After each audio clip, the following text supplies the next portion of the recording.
Welcome to IOT study circle. प्यारे बच्चों, आज हम क्लास 10 सीबीएसई 2023 का बेटा चैप्टर इलेक्ट्रिसिटी से क्वेश्चन लेकर आए हैं। चलिए क्वेश्चन में क्या कहा देखते हैं। क्वेश्चन में कहा आपसे what will happen if an electric oven operating 3 kilowatt 220 volt is operated in a domestic electric circuit.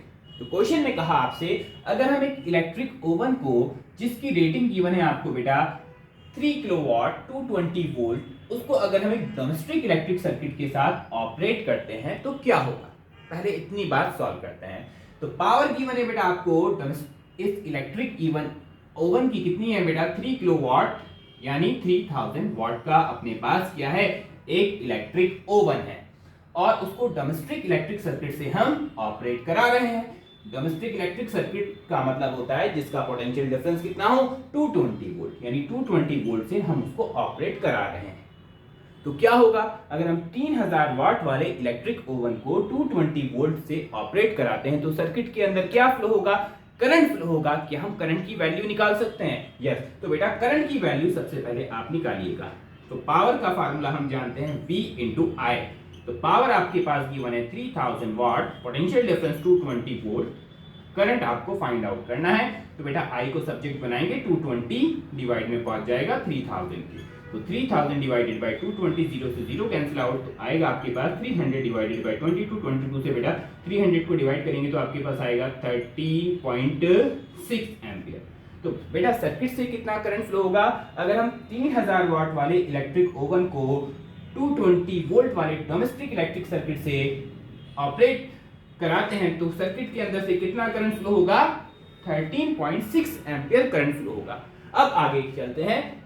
That has a current rating 10 ampere. अब बेटा उस डोमेस्टिक इलेक्ट्रिक सर्किट की करंट रेटिंग कितनी है 10 एम्पियर। इसका मतलब ये है जो अपना डोमेस्टिक इलेक्ट्रिक सर्किट था उस डोमेस्टिक इलेक्ट्रिक सर्किट की रेटिंग कितनी है, करंट रेटिंग है 10 एम्पियर, यानी इसमें मैक्सिमम 10 एम्पियर करंट पास हो सकता है। मैक्सिमम 10 एम्पियर करंट को ही वो सर्किट झेल सकता है।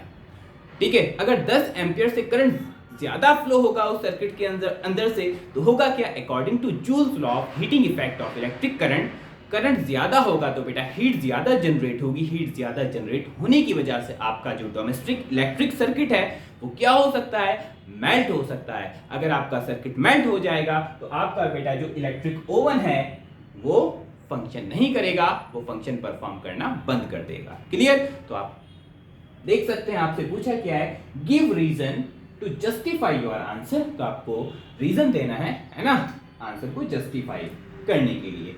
तो आप क्या लिखेंगे, since the value of current flowing in the circuit, since the value of current flowing in the circuit is more than the value of rating of electric circuit, is more than the value of rating of electric domestic electric circuit,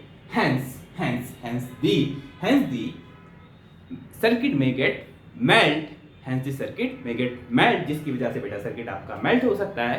so therefore क्या होगा बेटा,